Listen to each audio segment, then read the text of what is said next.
नमस्कार, आप देख रहे हैं एवी न्यूज। एवी न्यूज में आपका स्वागत है। आज हम बात करेंगे जो बिहार के बहुत सारे दल के नेता सड़क पर आ गए हैं, पैदल हो गए हैं। इसका मतलब आप नहीं समझोगे। मतलब एक यात्राओं की यहाँ पे भीड़ सी लग गई है, एक दौर चला है, यात्रा का दौर। और लगभग अभी जो हमारी जानकारी में है, हो सकता है कि हमारी जानकारी कम हो, अभी 8 यात्रा बिहार में चल रहा है। कोई कहीं से निकाल रहा है, कोई कहीं से निकाल रहा है। मतलब 8 तरह की यात्रा, सबके अलग अलग नाम हैं, सबका अपना अपना अलग कहें जो मुद्दा है, मोटो है, कहें जो एक तरह से यात्रा का दौर चला हुआ है। सबसे पहले हम बात करते हैं तेजस्वी यादव की। सबसे पहले यात्रा 10 सितंबर को उन्होंने निकाला। 2 फेज का यात्रा वो कर चुके हैं, दूसरा फेज बीच में उन्होंने बंद कर दिया। पहले फेज की यात्रा में वो गए थे समस्तीपुर, दरभंगा, मधुबनी, मुजफ्फरपुर, इन सब इलाकों में यात्रा करने के बाद वो चले गए दुबई की यात्रा पर। फिर वो यात्रा ही पे ही निकल गए। मतलब इस तरह की यात्रा के बाद वो दुबई की यात्रा पे निकल गए। और सेकंड फेज में वो गए थे बांका, जमुई और भी कहीं जगह जाना था। इससे पहले भी कई बार की यात्रा वो बीच में छोड़ चुके हैं। तो आरजेडी के यात्रा का था आभार यात्रा। इस यात्रा में जनता से नहीं मिलना था, इस यात्रा में मिलना था केवल पार्टी के कार्यकर्ता से और पार्टी के जो कार्यकर्ता हैं उनसे मिलना था, एमएलए से मिलना था, एमपी से मिलना था, उन लोगों से मिलना था। और इस यात्रा के लिए एक स्टैंडिंग इंस्ट्रक्शन था, जो हरा गमछा लेके नहीं आना है, हरा टोपी पहन के आना है। जिस तरह लाल टोपी समाजवादी पार्टी वाले पहन के जाते हैं यूपी में, उस तरह हरा टोपी पहन के, क्योंकि इस हरे गमछे का खौफ आरजेडी के युवराज के अंदर देखा गया। क्योंकि जिस तरह से चुनावी यात्रा के दौरान जब वो चुनावी भाषण खत्म करते थे और एक हरा गमछा माथे पे लपेटते थे और दूसरा हरा गमछा हाथ में लेकर के वो घुमाते थे, और पूरी की पूरी उनकी जो फौज थी या जिस पब्लिक को वो करते थे, वो भी जब एक साथ उनके साथ घुमाने लगता था, तो वो सीन देखने के बाद जो उनके जो अपने कोर वोटर थे उनमें भी भय समाप्त हो गया था, व्याप्त हो गया था। और कहें जो इसको लेकर के ये जो विधानसभा, ये लोकसभा चुनाव में 2, 4, 5 सीट और अगर ये जीतते कि अगर हरा गमछा घुमा के अगर रैली को संबोधित नहीं करते तो इसका उनको एहसास हुआ। इसलिए उन्होंने हरे गमछे को बैन कर दिया अपनी पार्टी मीटिंग में। तो अब आगे देखना होगा, लेकिन पार्टी की मीटिंग में उन्होंने हरे गमछे को बैन कर दिया। और हरा गमछा बैन होने के बाद बिहार में अगर आप गाड़ी से चल रहे हैं और हरा गमछा लेकर के कोई बाइक पे अगर बैठ के आपसे हॉर्न बजा करके मांग रहा है रास्ता पास, तो नहीं देने वालों की खैर नहीं। वो इस तरह का हरा गमछा का खौफ बिहार में है। दूसरी यात्रा 25 सितंबर से निकाले उपेंद्र कुशवाहा। इनकी यात्रा का नाम था बिहार यात्रा। अभी इनका अभी 2 फेज हो चुका है। पहला फेज में इन्होंने अरवल, औरंगाबाद और सासाराम इलाके में गए थे। दूसरे फेज में ये गए नॉर्थ बिहार में, मतलब मिथिलांचल में, दरभंगा, मधुबनी इलाके में। इनकी चौथी यात्रा जो है, इनकी तीसरे फेज की यात्रा 24 से शुरू होगी, 27 तक वो जहानाबाद होते हुए बक्सर तक जाएंगे। हमको पता है एक दिन में 2-2, 3-3 जिला कर रहे हैं। और ये बिहार यात्रा इन्होंने नाम दिया है उस यात्रा का। और उपेंद्र कुशवाहा राज्यसभा एमपी बनने के बाद से उन्होंने इसकी घोषणा की थी जो वो यात्रा पे निकलेंगे। तीसरे व्यक्ति हैं पप्पू यादव। 29 सितंबर से उन्होंने निकाला था एक यात्रा। उस समय वक्फ बोर्ड कानून पर चर्चा हो रही थी, उन्होंने वक्फ संवैधानिक अधिकार यात्रा नाम दिया था और इसकी शुरुआत उन्होंने की थी। पप्पू यादव जो पूर्णिया से सांसद हैं, और इसको लेकर के उन्होंने कई जिलों में यात्रा भी की। कई जिलों क्या, ये सारा केवल सीमांचल इलाकों में घूमे होंगे। और पप्पू यादव पूर्णिया, किशनगंज, अररिया, इन सब इलाकों में।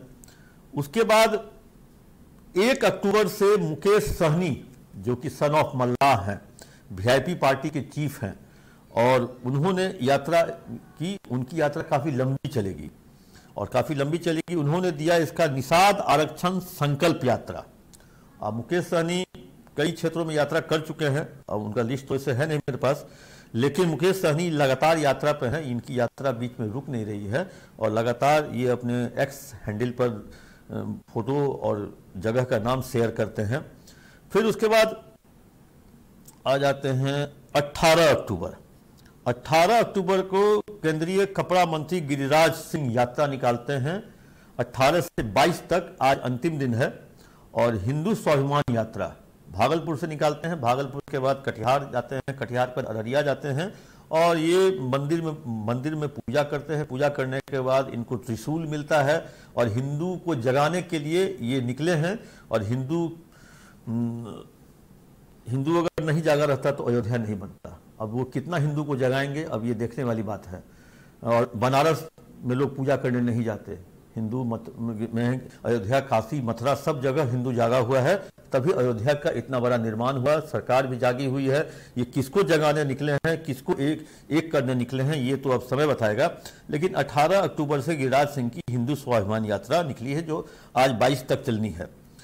फिर 21 अक्टूबर को बिहार सरकार की मंत्री हैं लेसी सिंह, वो पूर्णिया में ही दौरा कर रही हैं, पूर्णिया में ही यात्रा कर रही हैं। पूर्णिया के विभिन्न जिलों, मतलब कहें जो जगहों में, अनुमंडल में, प्रखंड में यात्रा कर रही हैं। उसका नाम इन्होंने दिया है ग्राम गौरव यात्रा। 4 दिन की यात्रा है, सोमवार से शुरू होकर के गुरुवार तक की यात्रा रहेगी। लेसी सिंह जिसके बारे में मैंने कहा, जो उनको भी सुरक्षा मिली है, जेट श्रेणी की सुरक्षा मिली है। 21 तारीख से, मतलब कल से लेसी सिंह ग्राम गौरव यात्रा पे हैं। अब जिस व्यक्ति का हम नाम लेने जा रहे हैं, उसकी यात्रा को अगर आप सुनिएगा, उसके नाम लीजिएगा, तो आपको खुद न खुद एक ऐसा गुदगुदी सा का एहसास होगा। 22 तारीख आज से अनंत से निकले हैं यात्रा पर, जन आशीर्वाद यात्रा। और ये यात्रा इनके विधानसभा क्षेत्र में ही है, टोला में। और आज वो निकले हैं और जिस कहीं में एक छोटे से एक किसी मध्य विद्यालय के सामने से गुजर रहे थे, जहां छोटे बच्चे पढ़ते हैं, सरकारी स्कूल है, वो सारे बच्चे गेट पे आ गए अनंत सिंह को देखने के लिए। ये वीडियो कहीं वायरल भी हुआ है। तो अनंत सिंह भी निकले हैं यात्रा पे, जन आशीर्वाद यात्रा उन्होंने इसका नाम दिया है। अब इनको मोकामा की जनता का आशीर्वाद चाहिए। 5 बार विधायक भी रह चुके हैं, 3-4 बार, और इनकी पत्नी इस बार विधायक हैं। और इनके बड़े बेटे भी अनंत सिंह के साथ उनकी यात्रा में है। अब ये हो सकता है अपने बेटे को ही क्षेत्र का परिचय करा रहे हो, क्योंकि राजनीति का भविष्य हो सकता है वो उसमें ही अनंत सिंह देख रहे हो। तो वैसी स्थिति में कहें, जो अगर ये हम कहें, जो गांधी जी, मोहनदास करमचंद गांधी उर्फ बापू उर्फ गांधी जी पैदल यात्रा पर निकले थे। दांडी यात्रा भी उन्होंने की। और एक तरह से कहे, जो हमको लगता है बिहार के नेता गांधी जी से बहुत प्रभावित हैं। नीतीश कुमार भी गांधी जी के कहने पर बहुत सारा काम करते हैं। गांधी बापू टावर तक बनवा दिए, गांधी संग्रहालय को उन्होंने जीर्णोद्धार करा दिया, बापू सभागार बनवाया उन्होंने ज्ञान भवन में। तो वैसी स्थिति में गांधी जी गांधी जी से बहुत प्रभावित हैं बिहार के नेता। और 8, हाँ, एक यात्रा और छूट गई। एक माले के दीपांकर भट्टाचार्य है, उन्होंने भी अपने जो कैडर वोटर का जो क्षेत्र है, वो बदलो बिहार न्याय यात्रा पर निकले हुए हैं। उनकी भी यात्रा अभी चल ही रही है। मतलब कहे, जो केवल एक जेडीयू के नहीं, जेडीयू में लेसी सिंह तो हैं ही, अनंत सिंह तो हैं ही, मुकेश हैं ही, मुकेश सहनी, आरजेडी भी हैं, आरएलएम भी है, पप्पू यादव भी हैं, गिरिराज भी हैं और लेफ्ट भी है। तो वैसे ही कोई ऐसा दल नहीं है कि निर्दलीय शायद 1-2 बचे हों, वो भी शायद यात्रा पर निकल जाए, तो वो कोई भारी बात नहीं। लेकिन यात्रा की राजनीति अभी बिहार में देखी जा रही है। और विधानसभा चुनाव 2025 की आहट भी हो चुकी है। उससे पहले विधानसभा उपचुनाव है, जो सभी पार्टियों के लिए लिटमस टेस्ट है। और पीके तो पहले से ही 1 साल से यात्रा पे हैं, जनसुराज यात्रा पे थे, उसी नाम से उन्होंने पार्टी भी बना ली। तो वैसी स्थिति में कहें, जो एक तरह से यात्रा मय हो चुका है बिहार। यात्रा मय बिहार में आपका स्वागत है। और कहें, जो इस खबर के लिए बस इतना ही, दीजिए इजाजत।